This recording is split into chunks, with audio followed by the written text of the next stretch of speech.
So day one of our Sail Canada Basic Cruising Standard course started early. We met at the dock in Sooke Harbour at 7:30 for a safety briefing and overview of the course. Donna cast off the lines and I motored out of the marina and then out of Sooke Harbour. On our way out of the marina, I saw a sea lion not more than 20 feet from the boat as we turned the corner at Whiff and Spit. Yes, that's really its name, Whiff and Spit. We then saw porpoises in the Strait of Juan de Fuca.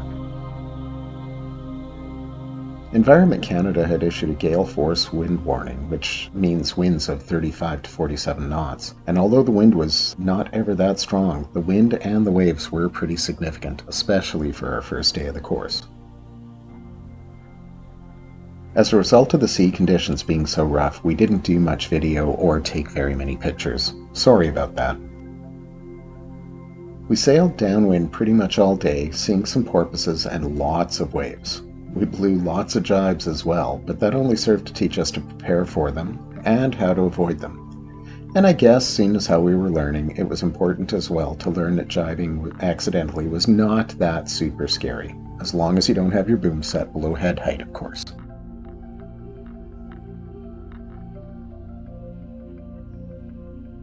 The sea state changed significantly when we turned north past Clover Point. Winds were a fraction of what they were in the eastern entrance to Juan de Fuca Strait, and the seas were much calmer. And in case you didn't know this about us, we're very food motivated. So, on day one, we had bagels with salami for lunch, and then for supper we had veggie spring rolls and salad. It was delicious. After anchoring, of course, we had to fix a bit of gear. Here's a picture of Donna fixing the rain pants that she was wearing.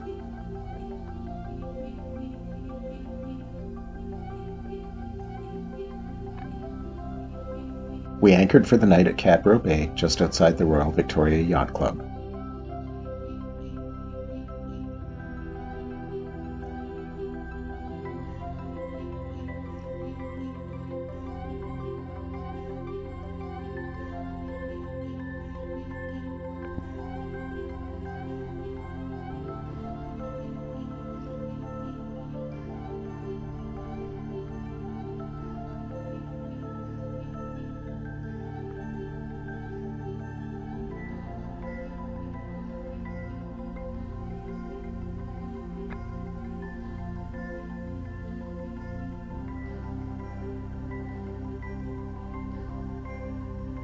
We woke up on day two, sailed out of Cadboro Bay, and then we had good winds, mostly a beam reach, until we approached Zero Rock, between Cadboro Bay and Sidney Spit.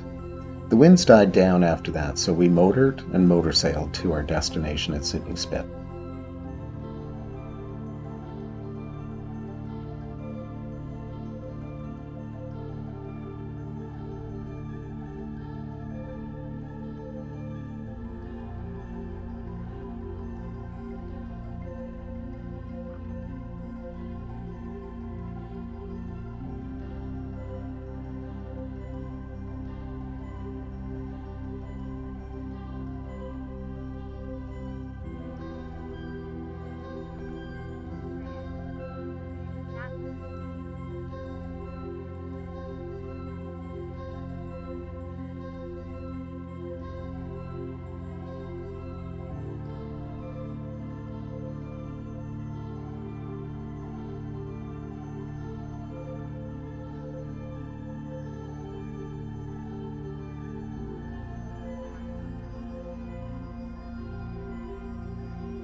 We saw more porpoises and lots of sea lions.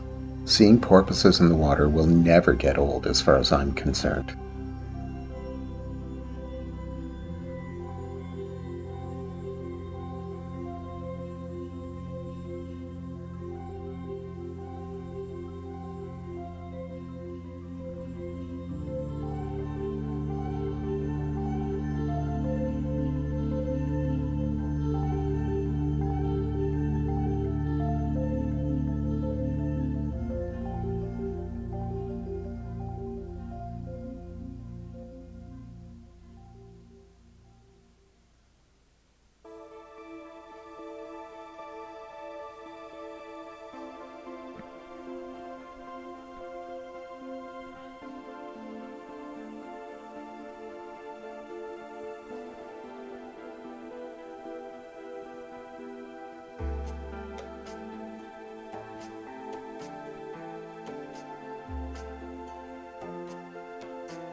We both practiced doing figure eights both in forward and in reverse.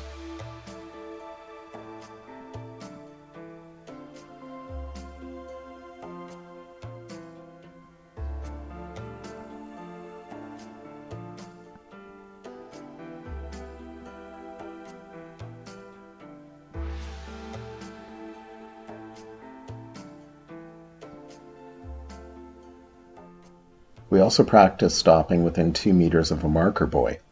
Donna heard it correctly, but I thought it was 2 feet, so I didn't do nearly as well as she did.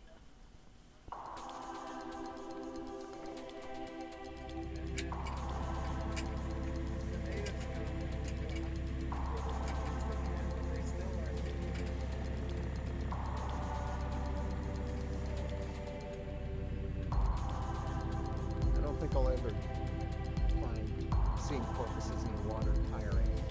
Like, it's never gonna get old. Yeah. When we stopped for the night at Sidney Spit, we had to attach to a mooring ball, which was an interesting experience.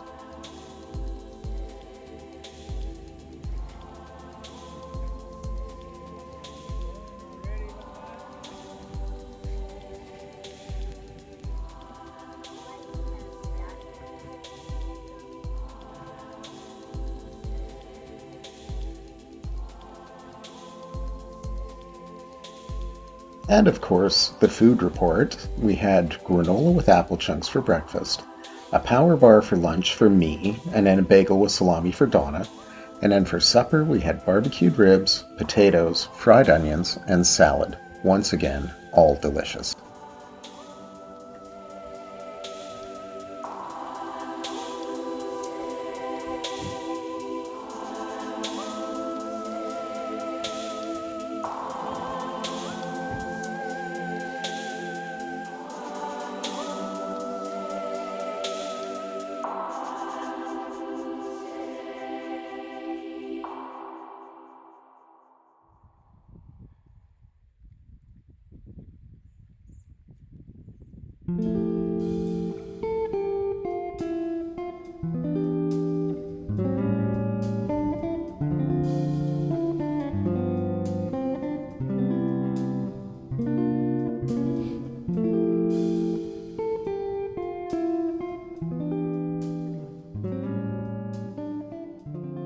We woke up on the morning of day 3 and got ready, and then practiced docking at Sidney Spit. I have to admit I was a little intimidated by the idea of docking a 32-foot boat like this, but it turns out it's way easier than we thought it would be.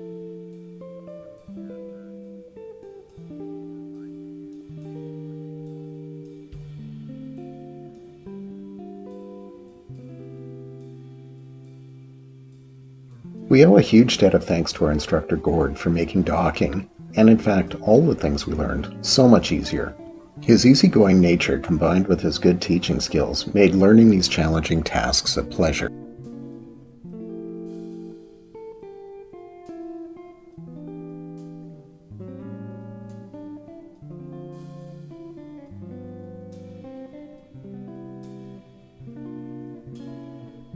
As we sailed south, the winds were light and kind of unpredictable. There was little wind to speak of at times, and any time we had any and raised the sails, the wind just evaporated. But we were learning to be sailors, and sailors are, by nature, an optimistic bunch, so we kept hopefully raising the sails.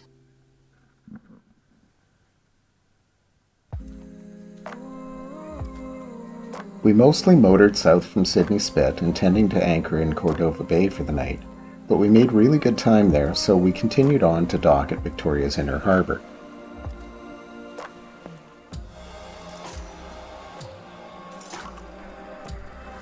We saw porpoises and again a bunch of sea lions, and yes, once again, porpoises never get old.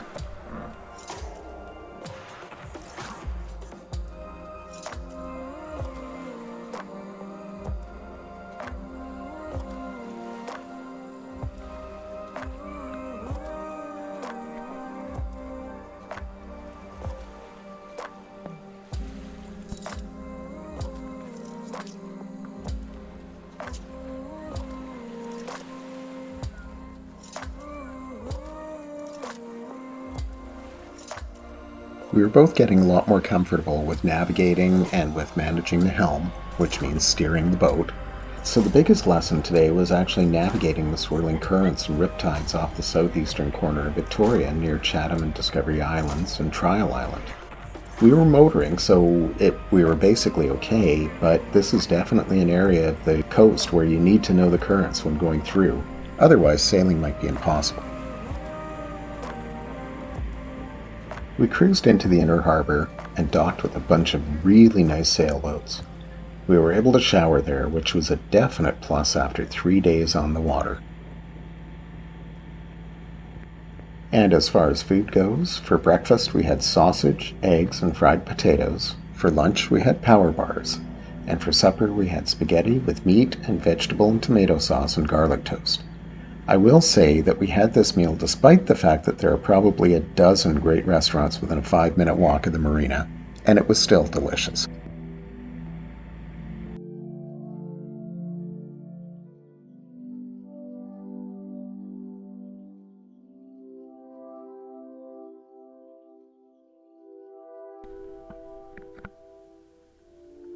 On day 4, we had another gale force wind warning. We left Victoria early, out by 9 o'clock, to take advantage of favorable currents.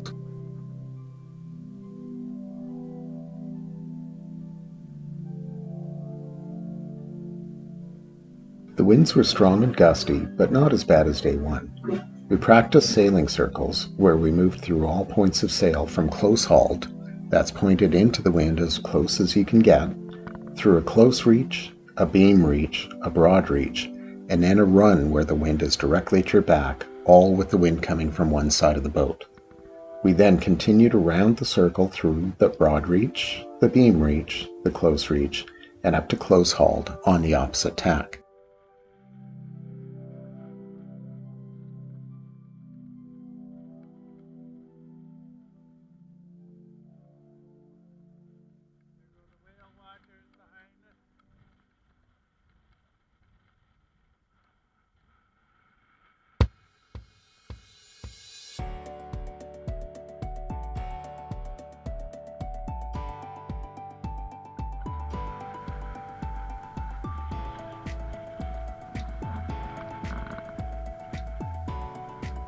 Donna and I each did a COB, that's crew overboard, drill under sail, not by using the motor. We had to demonstrate Sail Canada's method of sailing a beam reach for 4 boat lengths while getting the boat ready, then tacking significantly through about 135 degrees while easing the sails to slow down on a broad reach, then easing the jib completely to slow down even more, and finally easing the main on a close reach to nearly stop so that we could pick up Bob, aka a fender tossed in the water.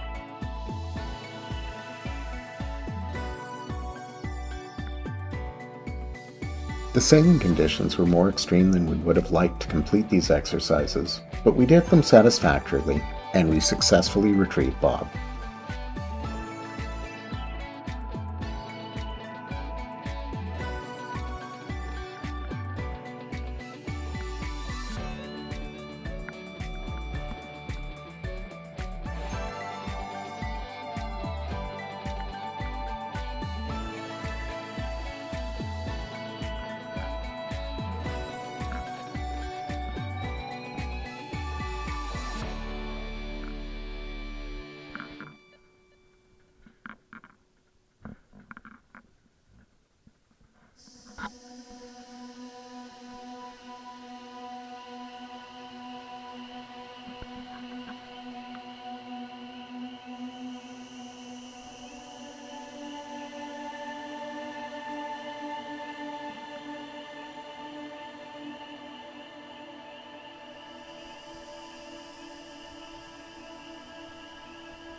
Our meals didn't disappoint on day 4. For breakfast, we had granola.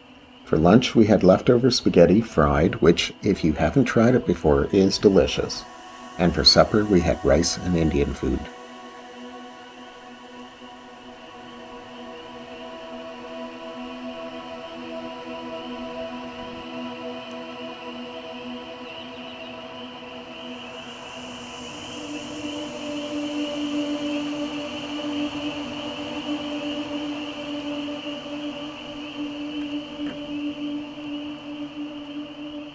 On day 5, we woke up to a gorgeous sunrise, as you can see from the video. There was no wind to speak of, though, not even enough to optimistically raise the sails, so we motored back to Sooke Harbour very slowly. We left at around 0900 in order to take advantage of currents around Race Rocks and then into Sooke Harbour.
No. Yeah. Around 4 a.m. No. Yeah, it was howling for about 5 minutes. Really? Yeah. Oh, very cool. I almost woke you up, and then I thought, as soon as I've been on Discovery Island for 3 years. Oh.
We saw lots of humpbacks, including this mother and a yearling that surfaced about 25 meters off our starboard side.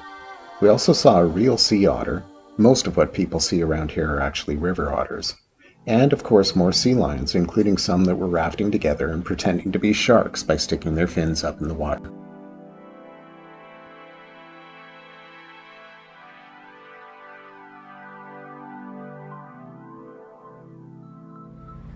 It was a beautiful sunny day that ended, unfortunately, with a final exam. But we passed, so we are now fully certified skippers at the basic cruising standard.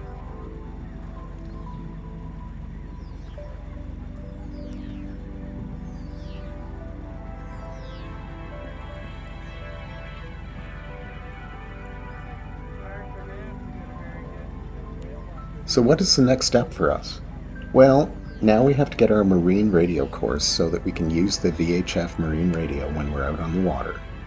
We also need to complete our basic and intermediate navigation courses before we go on to do our intermediate cruising standard.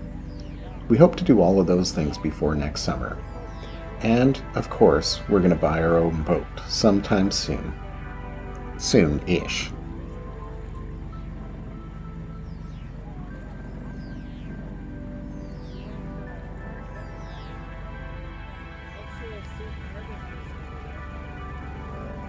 Except the white one. And of course, even on day 5 we had good food. For breakfast we had oatmeal, and for lunch we had macaroni and cheese. It may not sound like much, but any food on the water seems to taste better than any food not on the water.